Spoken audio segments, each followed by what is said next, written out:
Bismillahirrahmanirrahim. Assalamualaikum warahmatullahi wabarakatuh dan salam sejahtera. Bersama saya Ahmad Nazri Muhammad Yusof dalam berita IKIM. Peranan institusi zakat amat penting dalam membantu menangani isu kemiskinan multidimensi dalam kalangan murid. Jururather Menteri Pendidikan Fadli Nasiri berkata, dalam usaha berkenaan, komitmen dan kerjasama semua pihak amat diperlukan dengan memperkukuhkan ekosistem institusi zakat demi memastikan hasrat untuk menoktahkan kemiskinan tercapai.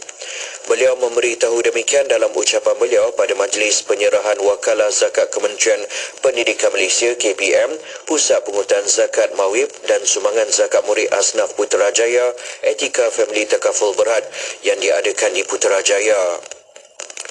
Kementerian Pendidikan Tinggi atau KPT akan melakukan saringan secara ketat dalam pemilihan 500 pelajar cemerlang setahun bagi program beasiswa MyBrain yang diperkenalkan semula pada tahun depan sebagai MyBrain 2.0. Jelas Setiausaha Bahagian Beasiswa KPT Mazlina Mokhtar berkata, program MyBrain 2.0 dikhususkan untuk pengajar peringkat ijazah sarjana dan doktor falsafah PhD di Universiti Awam dan Institut Pengajian Tinggi Swasta IPTS terpilih dalam negara dengan keutamaan diberikan kepada bidang sains, teknologi, kejuruteraan dan matematik atau STEM. Katanya lagi pelajar di bawah program itu juga disasarkan dalam kalangan orang awam tidak bekerja, tidak berpendapatan tetap dan pensyarah IPTS yang ingin melanjutkan pengajian pada peringkat pasca siswaza. Akhir sekali, Kerajaan Wilayah Riau menandatangani surat hasrat LOL dengan Universiti Islam Antarabangsa Malaysia UIAM untuk meningkatkan dan memupuk sokongan sumber manusia dalam penyelidikan industri halal. Dokumen itu ditandatangani di Pekanbaru oleh Gabanai H. Syamsua dan Timbalan Dekan Institut Antarabangsa Penyelidikan dan Latihan Halal INHAD Profesor Madya Dr. Nur Faizul Hadri Nordin. INHAD ditubuhkan di UIAM dengan misi mewujudkan platform yang menyokong visi kerajaan bagi meletakkan Malaysia sebagai hub halal global dan menyumbang kepada inisiatif industri halal global. Sekian saja berita IKIM untuk edisi 10 pagi ini. Assalamualaikum warahmatullahi wabarakatuh dan teruskan kesetiaan anda bersama IKIM Inspirasi Inforia Islami. Laporan berita tadi dari sumber bernama Mari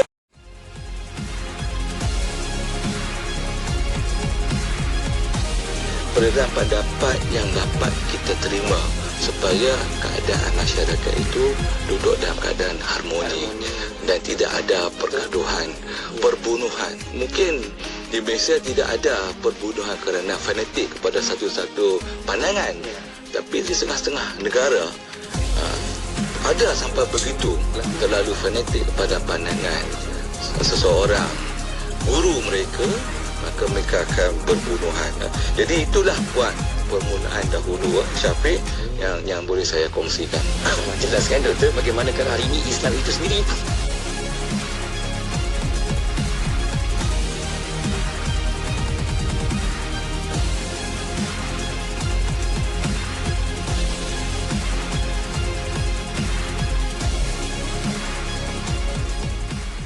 Di Pusat Kecemerlangan Proton Shah Alam Selangor, model sedan yang dibangunkan sepenuhnya oleh Proton Holdings Berhad akan menggantikan model popular Proton Wira. Proton Persona dilengkapi dengan enjin Campro DOHC 16 injap berkapasiti 1600cc. Harga yang ditawarkan bagi model ini juga berada dalam lingkungan mampu milik, iaitu antara RM4999 hingga RM55,800 seunit mengikut model. Proton Persona didatangkan dengan 7 pilihan warna, iaitu ungu, blueberry tea, emas, light gold, hitam, tranquility black, perak, metal grey, merah, solid red dan warna putih, solid white. Petikan fakta ini disediakan oleh Seksyen Dokumentasi dan Penerbitan Arkiv Negara Malaysia.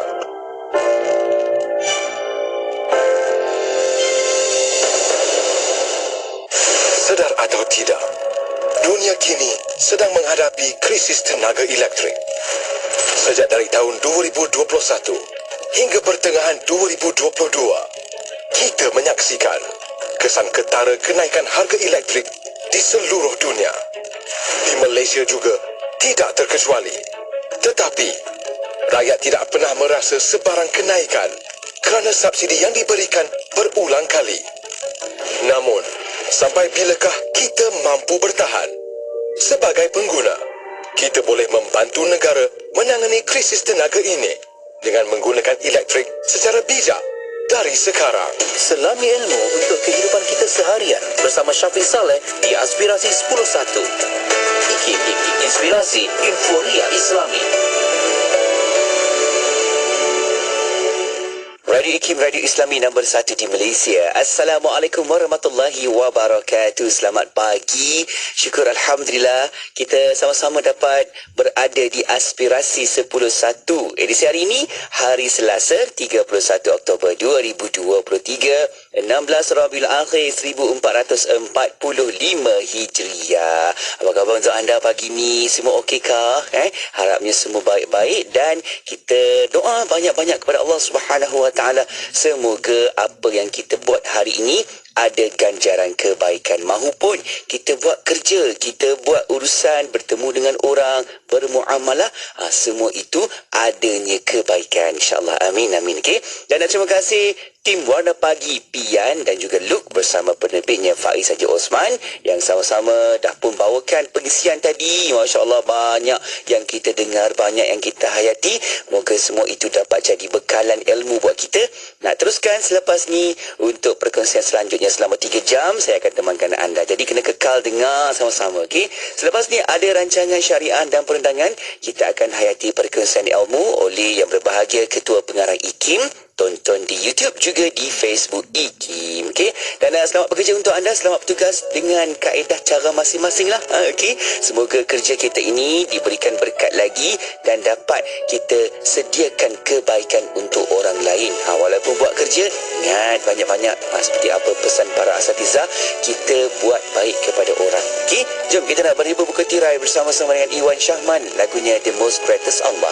Kekal di IKIM. Allahu Rabbi الوحيد الأحد الله ربي الرحمن الرحيم الله ربي يا رب القدير الله ربي يا خير الوهاب فإنه لا معبود ولا مقصود إلا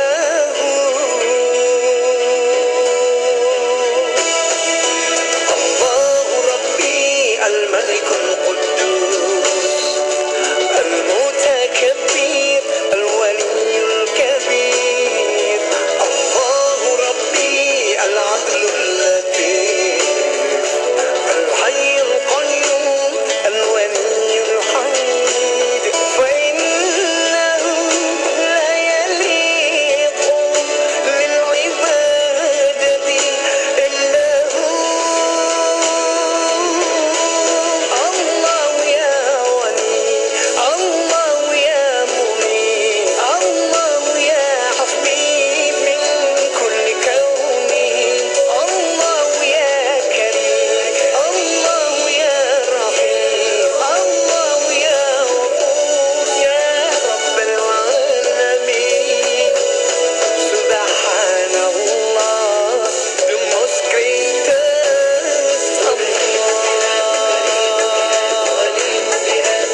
warahmatullahi ta'ala wabarakatuh.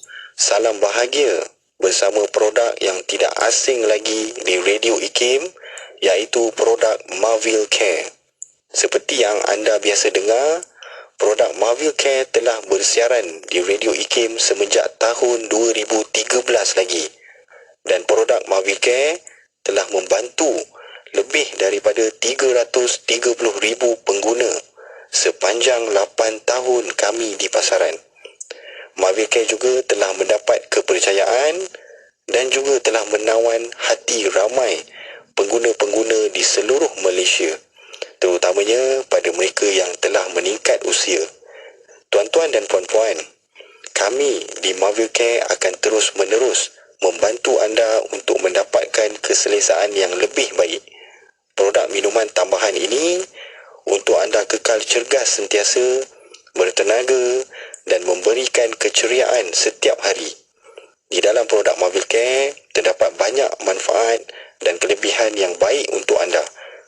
Antara bahan-bahan yang terdapat di dalam produk Marvel Care adalah ekstrak strawberry, aloe vera, apple fiber, ekstrak buah delima dan lain-lain lagi. Dapatkan maklumat lanjut tentang kelebihan Marvel Care sekarang. Wakil dari Marvel Care akan terus membantu anda untuk mendapatkan info produk. WhatsApp kami sekarang di talian 017 388 9555. Jangan bertangguh lagi. 017 388 9555. Jika anda mahukan badan yang lebih lega, selesa dan bertenaga, Marvel Care adalah jawapannya. Tidak kira di mana jua, kami sentiasa bersama anda. IKIM, Inspirasi Inforia Islami. Bismillahirrahmanirrahim. Assalamualaikum warahmatullahi wabarakatuh. Selamat pagi kepada anda. Saya Syafiq Saleh. Kita bawakan pertemuan menerusi Aspirasi 10.1.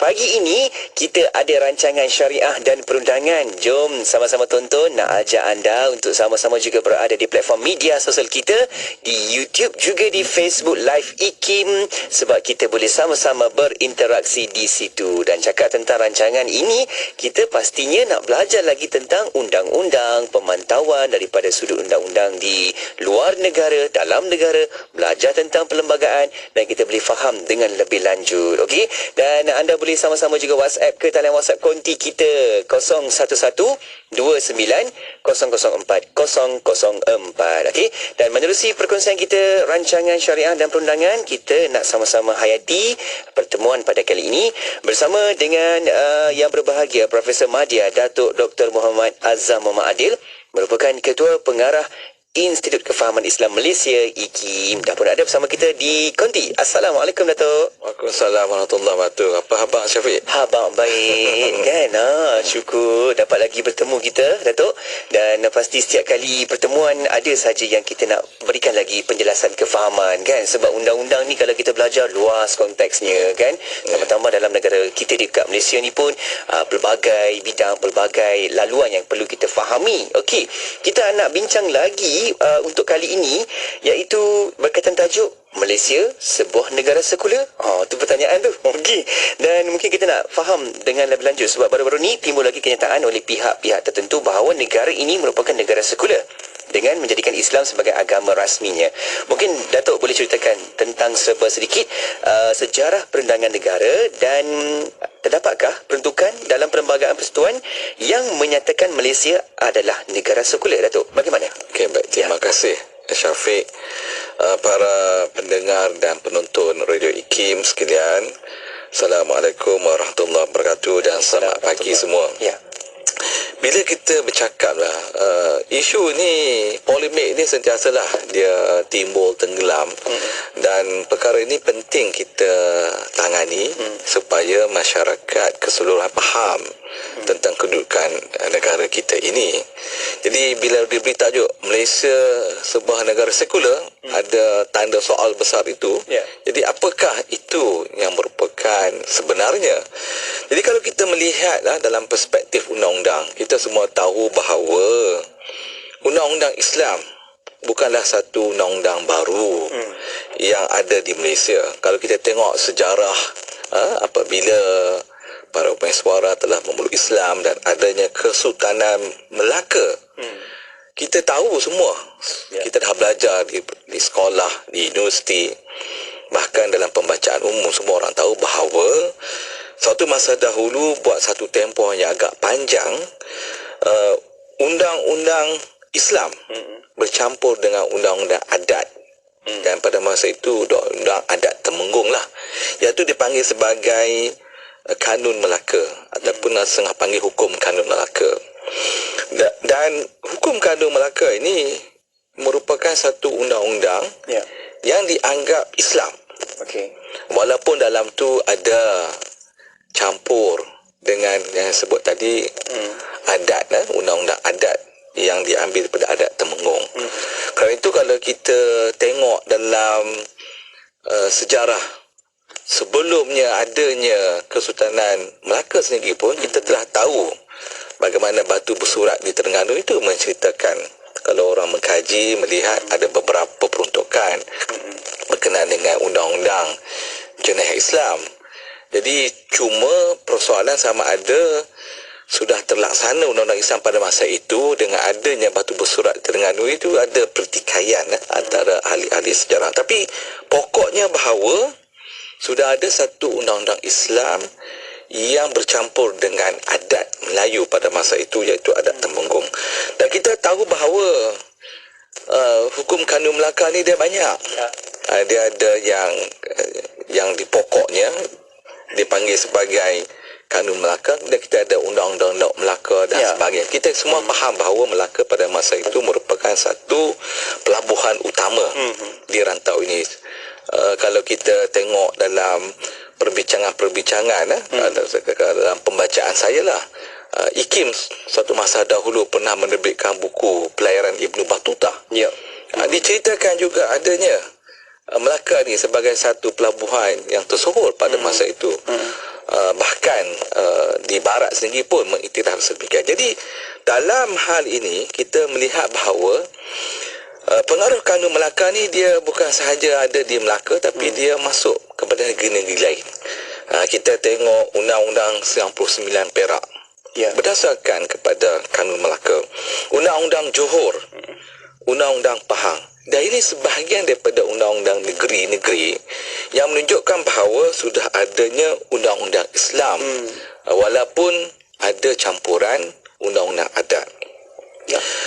Dalam pemerintahan semasa, kalau kita lihat British menjajah, saya suka menggunakan istilah menjajah. Ada orang kata British bukan menjajah, tapi saya suka menggunakan perkataan menjajah sebab kerana kita banyak benda kita tak boleh buat pada masa itulah. Ada beberapa kes, sebagai contohnya Syekh Abdul Latif lawan Syekh Ilyas Baks pada tahun 1915. Ini sebelum merdeka. Kemudian kita ada juga kes Ramah lawan Laton sebagai contohnya, yang diputuskan oleh hakim Inggeris pada masa itu telah mengiktiraf bahawa undang-undang Islam yang telah diubah sesuai dengan adat tempatan terpakai ke atas orang Islam dan dianggap sebagai undang-undang tempatan tanah Melayu. Dengan lain perkataan, kalau dalam bahasa Inggeris panggil law of the land, merupakan undang-undang utama dan merupakan undang-undang yang terpakai di tanah Melayu. Jadi kalau kita tengok dalam konteks undang-undang adat yang lain, utama sekali berkenaan dengan adat pepatih. Kita semua tahu bahawa kalau adat Temenggung itu dia memberi dominan itu kepada laki-laki, kalau adat pepatih kepada perempuan. Dan kita melihat bahawa bagaimana adat pepatih itu telah mempengaruhi peruntukan undang-undang Islam di tanah Melayu dan juga di Nusantara. Contohnya Syafiq, bagaimana konsep harta sepenceraian itu dibangunkan melalui adat pepatih dan diterima pakai dalam perundangan kita, dalam undang-undang keluarga kita, sehingga hari ini semua peruntukan undang-undang keluarga di Malaysia telah mengiktiraf harta sepenceraian sebahagian daripada tuntutan apabila berlakunya perceraian hidup ataupun perceraian mati. Perceraian mati ni maknanya kalau orang salah seorang itu meninggal dunia. Perceraian hidup biasalah berlaku. Dan kena ingat harta perceraian ini boleh dituntut oleh mana-mana pihak, baik lelaki iaitu suami ataupun perempuan iaitu isteri. Selalu kita dengar isteri yang menuntut harta perceraian, tapi sebenarnya boleh lelaki pun boleh menuntut harta perceraian. Tapi apa yang penting di sini ialah undang-undang Islam yang bercampur dengan undang-undang adat tempatan.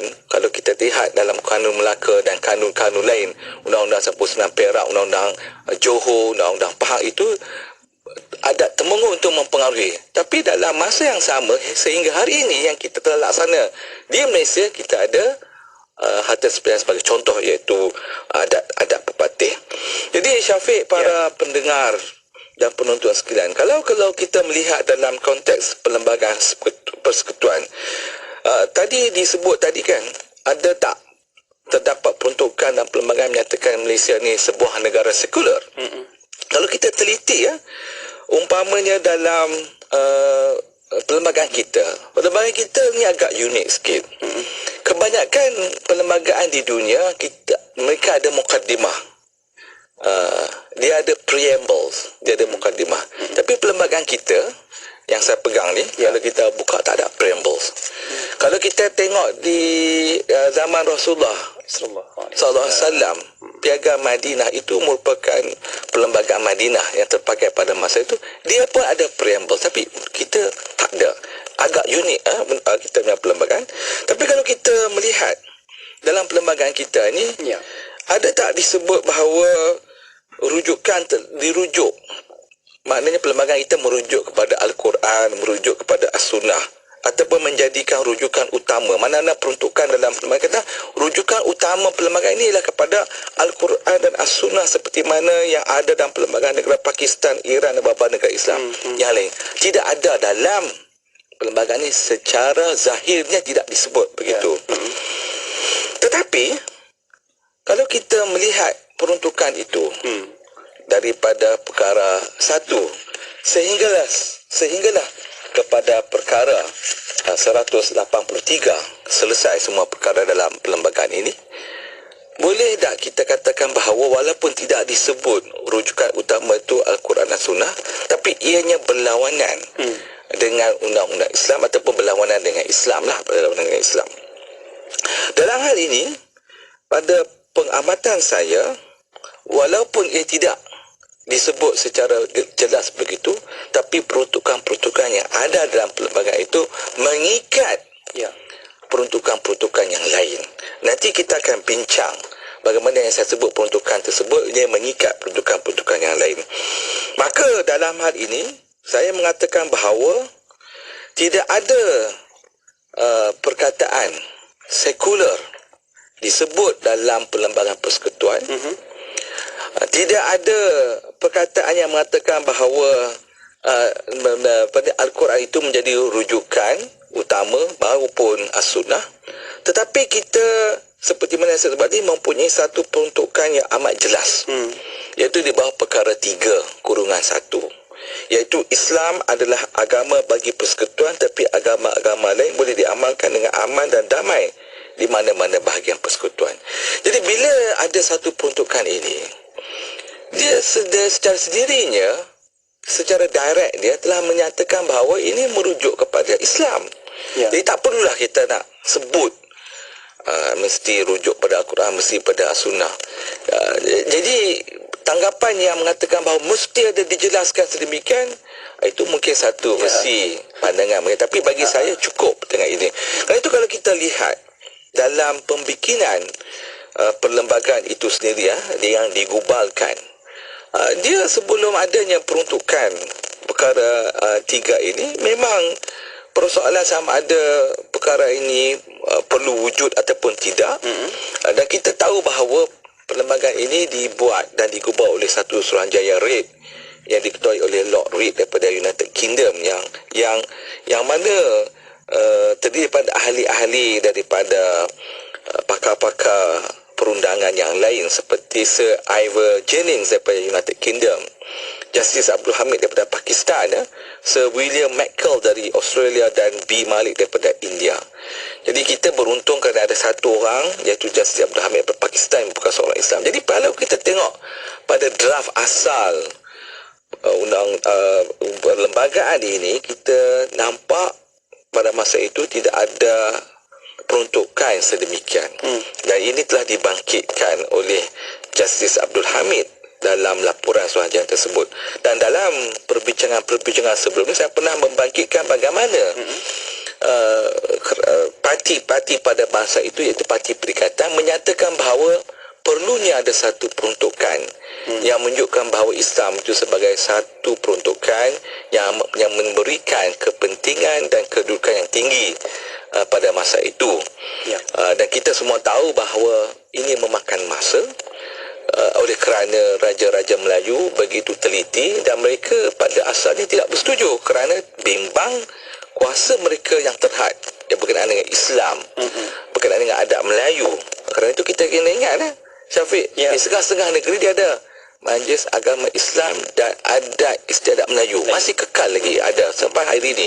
Perak setengah-setengah. Kerana kita kena balik pada sejarah. Betul.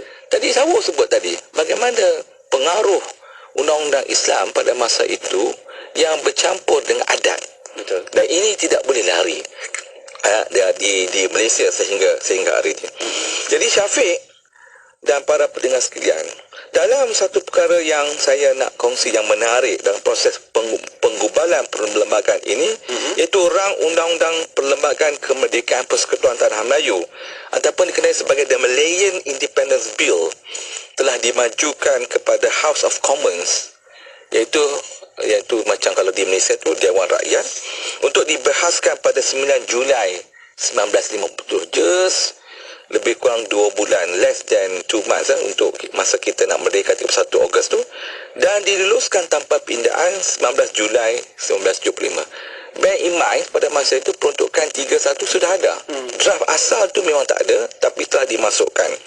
Seterusnya dimajukan ke House of Lords pada 29 Julai 1957 untuk dibahaskan dan diluluskan tanpa pindaan. Jadi kalaulah kita mengatakan bahawa perkara 3/1 yang menyatakan bahawa agama Islam itu ataupun Islam itu adalah agama bagi persekutuan, tapi agama-agama lain boleh diamalkan dengan aman dan damai di mana-mana bahagian persekutuan, menjadi satu persoalan yang besar, maka akan dibahaskan di dua dewan, iaitu di House of Commons dan House of Lords. Tapi kita tengok dalam sejarah, ianya diluluskan tanpa pindaan dan kedua-dua dewan ini telah bersetuju. Dan kita melihat bahawa pada saat daripada masa itu, atmosfernya, suasananya ialah orang-orang bukan Islam telah dengan rela hati menerima peruntukan perkara 3/1 ini ataupun perkara 3/1 ini yang memperuntukkan Islam sebagai satu agama yang menjadi satu agama di peringkat persekutuan, di mana pada masa itu kita semua tahu bahawa orang-orang bukan Melayu, kita kena ingat 31 Ogos 1947 kita merdeka dan kita dipanggil sebagai Persekutuan Tanah Melayu pada masa itu. Jadi orang-orang bukan Islam, mereka menerima ni kerana mereka akan mendapat hak kerakyatan secara jus soli ataupun jus solat istilahnya, dan mereka menerima perkara tersebut. Jadi kalau kita nak mengatakan bahawa peruntukan perkara 3/1 itu satu perkara yang hanya seremonial, yang hanya bersifat rasmi, kerana itu saya tak boleh terima, Syafiq, bila orang mengatakan bahawa Islam adalah agama rasmi negara Malaysia. Tak ada disebut pun dalam perlembagaan kita Islam is the official religion of the Federation. Dia sebut Islam is the religion of the Federation. So kita kena interpret the religion of the Federation is not the official religion of Malaysia ataupun of the Federation. Jadi kalau kita tengok dalam peruntukan, setiap peruntukan seperti yang saya sebut daripada perkara 1 sampai perkara 183, tidak ada satu pun perkataan sekular yang wujud, tak ada sebut pun. Bahkan Islam ataupun agama Islam itu merupakan satu-satunya agama yang disebut dalam perlembagaan persekutuan. Tiada agama lain yang disebut, jauh sekali perkataan sekular. Jadi ini kalau kita tengok berbezalah dengan negara di Turki. Turki hari ini kita tengok sampai hari ini mereka terpaksa bersilat. Sebab dia memang sebut secara jelas negara Turki itu adalah negara sekular. Jadi mereka nak laksanakan cara hidup Islam, undang-undang Islam apa semua ni secara perlahan-lahan itu pun terpaksa bersilat. Tapi kita sudah ada jelas dalam perlembagaan ini. Jadi kalau kita katakan bahawa Malaysia ni sebuah negara sekular, tak betul lah sebab tidak ada peruntukan sedemikian. Kan? Kerana itu bagi saya ingin bertanya pada mereka yang masih lagi bertanya, ataupun saya ingin bertanya pada mereka yang masih lagi mempunyai pandangan bahawa Malaysia adalah sebuah negara sekular. Tunjukkan kepada saya di mana buktinya secara perlembagaan. Sebab perlembagaan itu merupakan undang-undang tertinggi yang menyatakan bahawa Malaysia adalah sebuah negara sekular. Dengan adanya peruntukan perkara 3/1 Perlembagaan Persekutuan itu menunjukkan bahawa Islam adalah satu agama yang diberi tempat yang tinggi dan Malaysia bukanlah sebuah negara sekular. Kan itu dia jelas bila kita lihat di situ rangkuman yang kita faham dan juga setiap sudut daripada apa yang digariskan itu sebenarnya dah mencukupi dan merujuk dalam sudut meletakkan agama Islam secara rasmi di negara Malaysia kan. Okey, kita nak berehat seketika Datuk, kita akan kembali selepas ni. Kita nak faham lagi apakah kedudukan undang-undang Islam di Malaysia dengan melihat kepada peruntukan undang-undang yang ada dalam Perlembagaan Persekutuan. Nanti kita bincang di situ. Okey, kita berehat seketika. Untuk anda jangan ke mana-mana, kekal bersama IKIM, Inspirasi Inforia Islami. Sentiasa bersama berkongsi info terkini. Pastinya di IKIM, Inspirasi Inforia Islami.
Susah nak buat benda baik, nak kena tunggu benda besar dulu ke nak buat benda baik?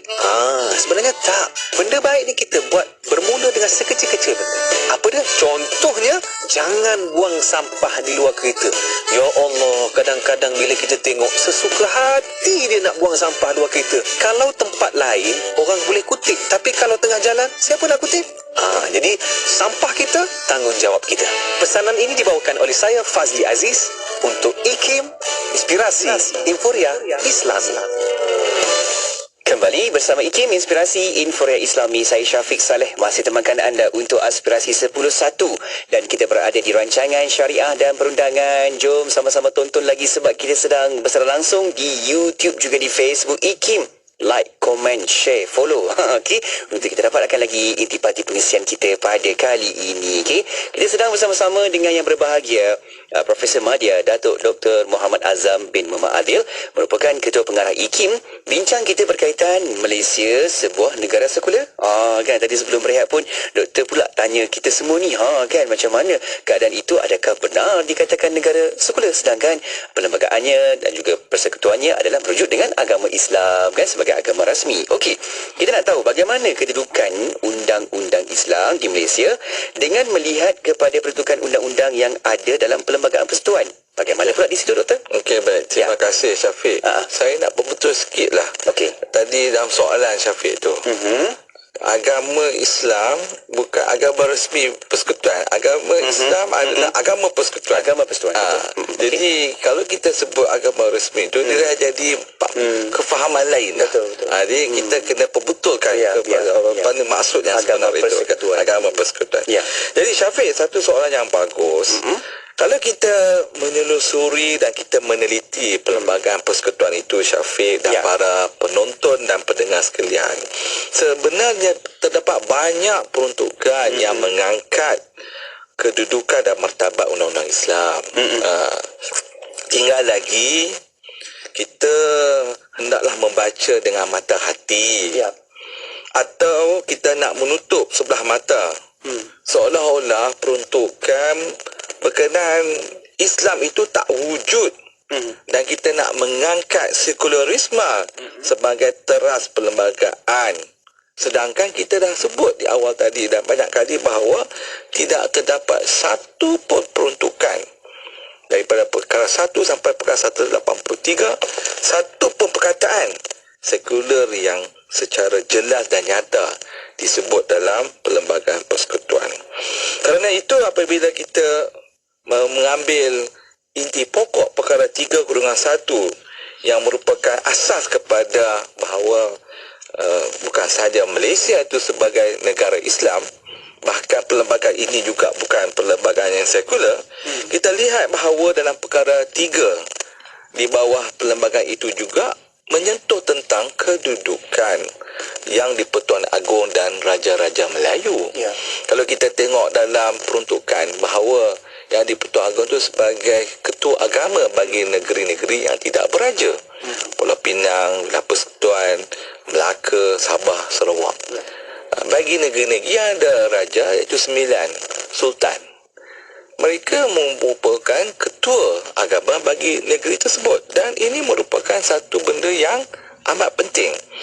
Dan kita banyak kali bercakap di bahagian 1 dan bahagian 2, jadual keempat menerusi perkara 37 yang memperuntukkan lafaz angkat sumpah bagi jawatan yang di Pertuan Agong dan timbalan yang di Pertuan Agong, yang menyaksikan bahawa baginda berdua ini senantiasa memelihara agama Islam.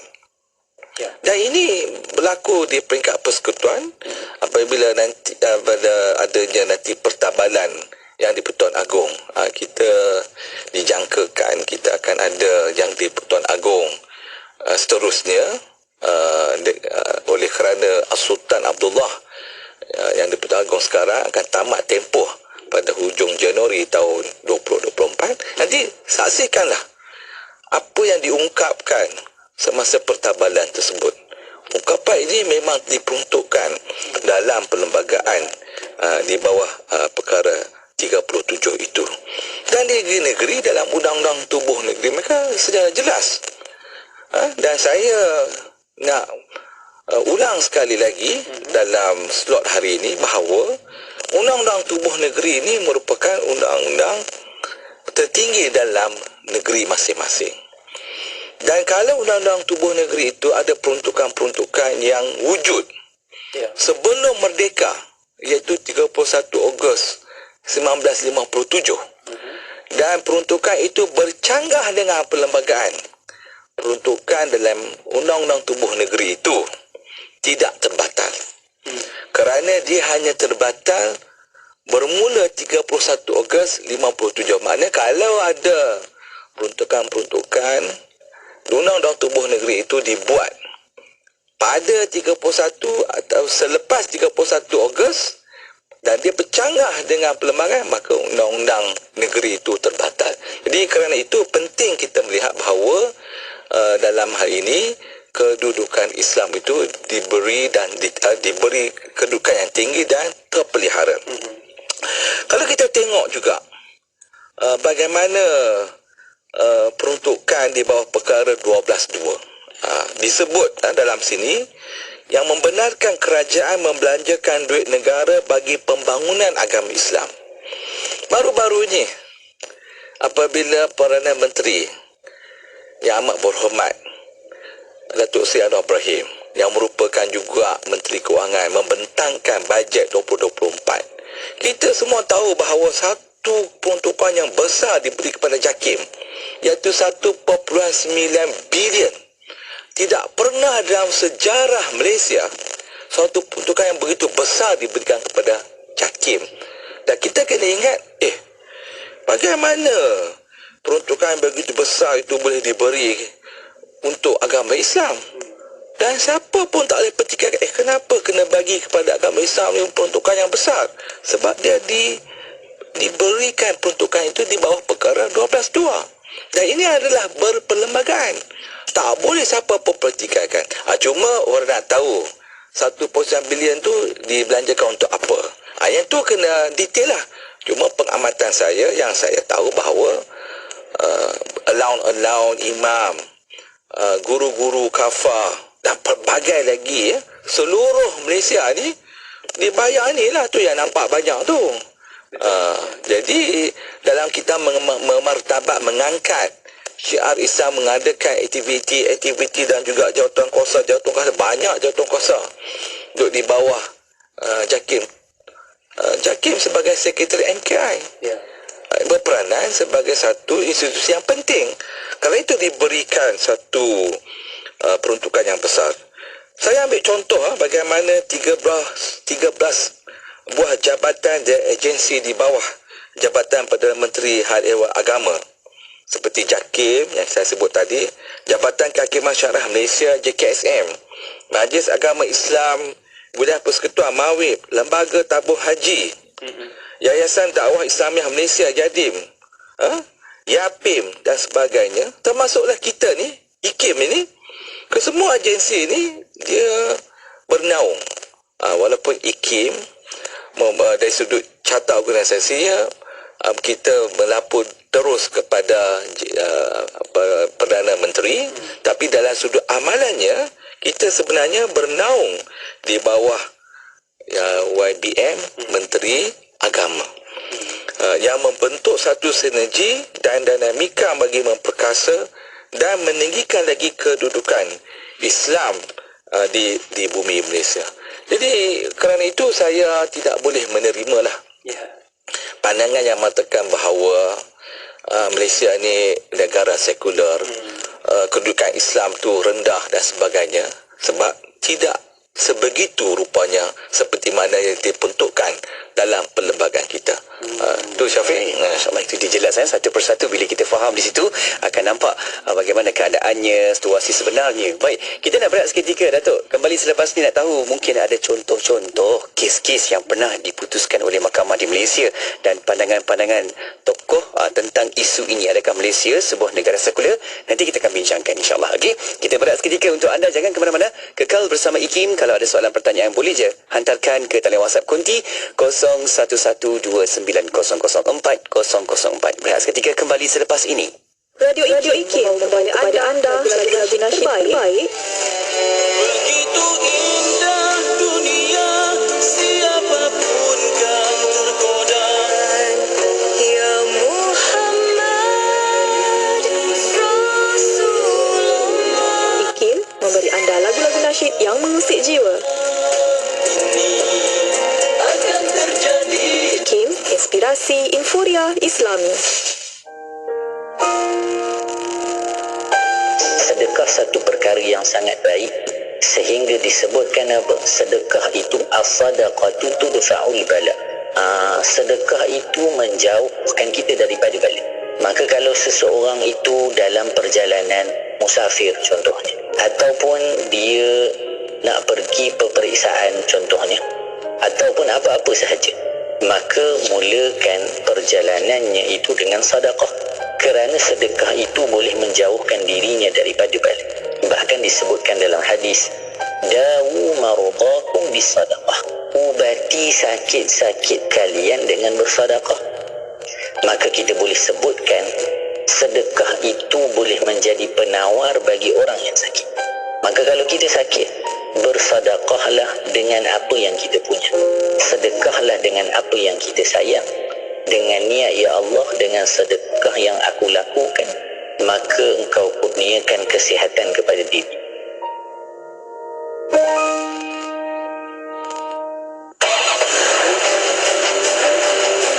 Penyelenggaraan kenderaan amat penting. Diselenggara dengan baik supaya poket kita, kocek kita, masa kita tidak terbuang. Kerana di dalam skill otomotif memang dah dihadkan untuk mineral 5,000, semi sintetik 10, fully sintetik 15,000. Boleh pergi juga kepada 20,000 kepada fully sintetik.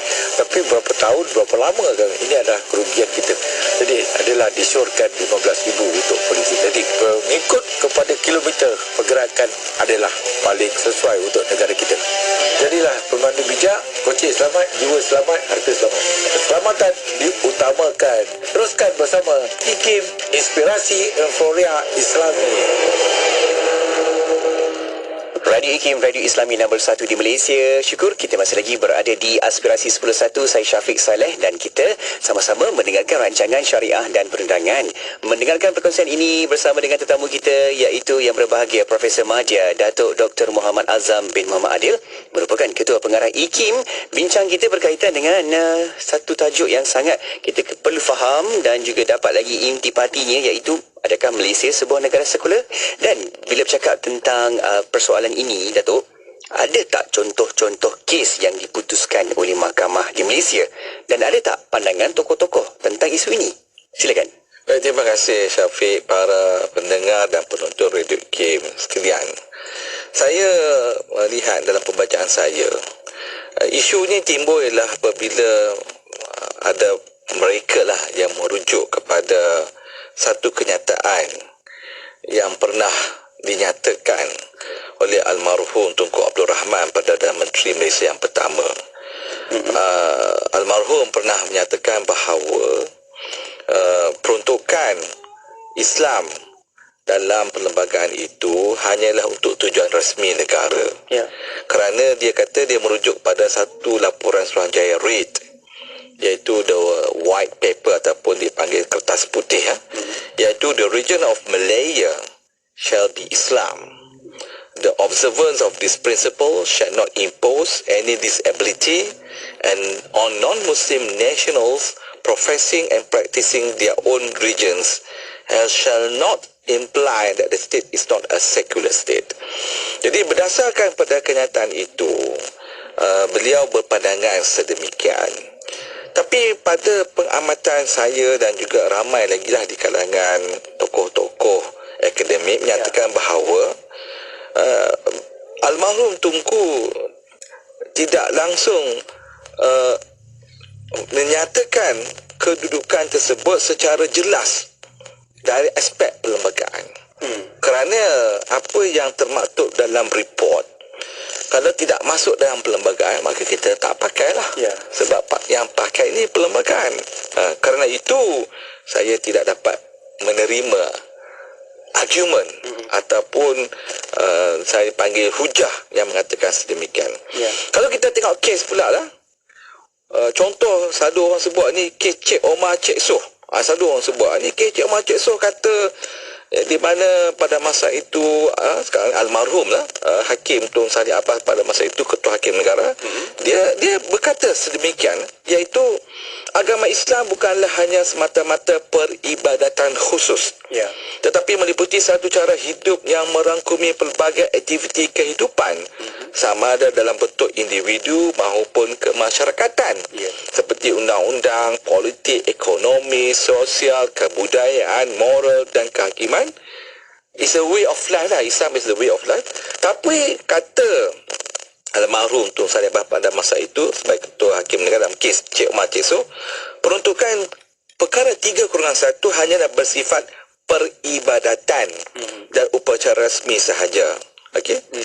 Tetapi pandangan awal beliau dalam mentakrifkan perkara 31 itu tersebut wajar diteliti. Kenapa dia sebut Islam itu sebagai the way of life?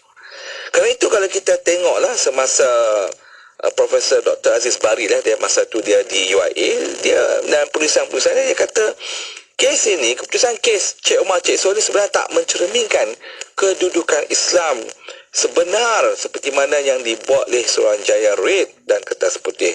Jadi keputusan Cik Omar Cik So ini tak boleh sama sekali mempertikaikan perihal kesahihan undang-undang Islam. Ia hanyalah menghadkan amalan agama Islam seperti mana yang termaktub yang ada dalam perlembagaan. Jadi keputusan kes ini tidak sama sekali merendahkan kedudukan agama Islam sendiri, kerana peraya dalam kes ini dalam kesnya ialah kes ini dadah lah. Dia ditangkap kesalahan dadah, kemudian dipertikaikan. Dia kata kalau betul ni negara Malaysia ni mengamalkan undang-undang Islam, jadi dadah ni tak masuklah dalam undang-undang Islam. Jadi dia nak ini menggunakan hujah lah untuk ni guna peruntukan-peruntukan. Ni biasalah bagaimana mereka nak menggunakan peruntukan. Tapi akhirnya disebut bahawa ini hanya tidak ada kaitan kerana dia hanya dalam aspek dadah hukuman mati ni. Kalau kita tengok undang-undang Islam lah, dia kata ada tak dalam undang-undang Islam hukuman mati ke atas dadah, kan? Ini dipertikaikan sedemikian. Tapi satu kes yang saya nak berkongsi dengan Syafiq dan para pendengar sekalian lah, ini kes yang paling saya rasa amat jelas berkenaan dengan kedudukan Islam. Kerana itu saya tak boleh terima bila disebut Malaysia ni negara sekular. Dalam kes Mia Atikur Rahman, ini kes yang 3 budak pakai serban lah, dah besar dah pun sekarang ni. Kes ni tahun 2000.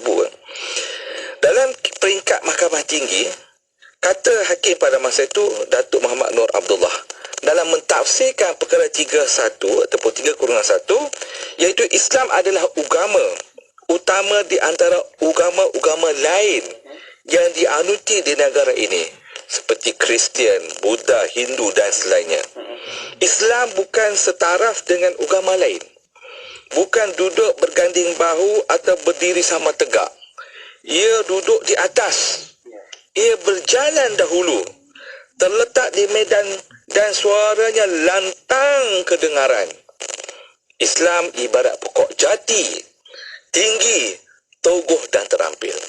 Ini menunjukkan bahawa dalam kes Mia Atikur Rahman, walaupun di peringkat Mahkamah Tinggi, menunjukkan bahawa Islam itu diberi satu kedudukan yang tinggi.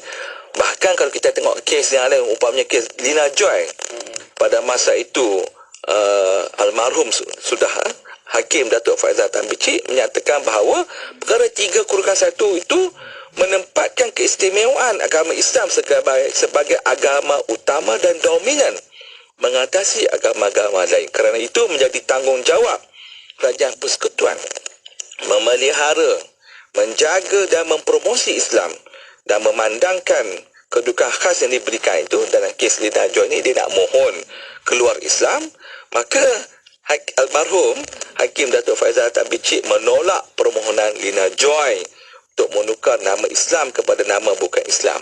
Sebab pada masa itu dia tak pergi pada Mahkamah Syariah, tapi dia nak mohon tukar nama dalam dia punya kad pengenalan. Jadi kalau kita tengok dalam kes umpamanya kes Lina Joy ini, masuk Islam kita melalui platform, iaitu rasminya kita kena pergi kepada Jabatan Agama Islam. Prosesnya kena daftar mengikut peruntukan undang-undang yang ada dalam negeri itu. Apabila seseorang itu, contohnya dia masuk Islam, kemudian dia berkahwin, kemudian ada masalah perkahwinan, dia bercerai, kemudian dia nak keluar Islam. Dalam konteks ini kita kata permohonan perisytiharan bukan lagi Islam. Dalam majority case, kita tak sempat nak bincang di sini, kita melihat mahkamah mengatakan bahawa ini bidang kuasa Mahkamah Syariah. Pergilah kepada Mahkamah Syariah untuk selesaikan perkara tersebut, bukan di Mahkamah Sivil. Walaupun ada beberapa pandangan dalam kes-kes tertentu, dia kata Mahkamah Sivil ada bidang kuasa. Syafiq, saya nak bagi satu contoh bagaimana Profesor Emeritus Datuk Dr. Syah Salim Faruqi menyatakan bahawa kalau kita mengatakan bahawa Malaysia ni sebagai sebuah negara sekular, mana mungkin perkara itu menjadi kenyataan, kerana yang pertama sekali, agama telah diulang tidak kurang daripada 20 kali dalam perlembagaan. Agama Islam disebut tidak kurang daripada 20 kali dalam perlembagaan persekutuan, dan agama Islam itu diberi penekanan dan kedudukan tinggi sekaligus menafikan bahawa perlembagaan persekutuan dan negara kita ini adalah negara sekular. Jadi saya tidak dapat menerima pandangan yang menyatakan bahawa Malaysia adalah sebuah negara sekular. Bahkan kalau kita ambil pandangan Prof. Syah Salim Faruqi, dia menyatakan bahawa negara Malaysia ni hybrid. Hybrid maknanya neither there nor here lah. Maksud di sini dia bukan fully Islamic state in that sense lah. Tapi kalau kita katakan sedemikian, kalau kita nak ambil pandangan dia pun, masakan negara sekular boleh memberi bantuan yang besar, memberi peruntukan yang besar seperti mana yang saya sebut tadi. Kita mestilah membezakan Malaysia daripada negara-negara lain, kerana kita mempunyai majoriti orang Islam di tanah Melayu di Malaysia selepas 16 September 1963, dan peruntukan yang memihak kepada agama Islam tu begitu banyak. Akhir sekali, kalau saya boleh sebut di sini bahawa kalau kita tengok intipati kenyataan media pertama oleh Yang Amat Berhormat Perdana Menteri Datuk Seri Anwar Ibrahim semasa beliau dilantik sebagai Perdana Menteri pada 24 November 2022. Beliau komited mempertahankan perlembagaan persekutuan yang menjunjung agama Islam sebagai agama persekutuan. Bahasa Melayu sebagai bahasa kebangsaan. Baru-baru ni dia pun kata kalau ada surat menyurat resmi dalam bahasa bukan bahasa Melayu, suruh tolak. Kedudukan Raja-Raja Melayu dan hak keistimewaan kaum Melayu dan Bumi Putra tanpa meminggirkan hak kaum Cina, India, suku kaum Sabah dan Sarawak serta orang asli, seharusnya pihak yang acap kali memainkan isu berkaitan hak Melayu dicabar ataupun kedudukan Islam terancam perlulah membaca perlembagaan persekutuan satu persatu, makna daripada perkara 1 sampai perkara 183, dan memahami konsep Malaysia Madani seperti yang digagaskan oleh beliau dan juga kerajaan hari ini. Kerana itu saya sekali lagi menyatakan bahawa berdasarkan bukti dan hujah yang dikemukakan yang kita bincang pada hari ini, saya sekali lagi ingin menegaskan bahawa Malaysia bukan negara sekular. Syafiq, Saya. dan sebagai penghujung ni saya nak ambil kesempatan lah. Oleh kerana sekarang ni sedang adanya perang yang berlaku antara di Palestin itu, di antara Israel dan juga di Palestin, terutama sekali yang melibatkan Gaza. Saya menyuruh kepada semua warga Malaysia dan juga warga dunia tanpa mengira latar belakang agama, etnik, kita mestilah bersolidariti dan memohon doa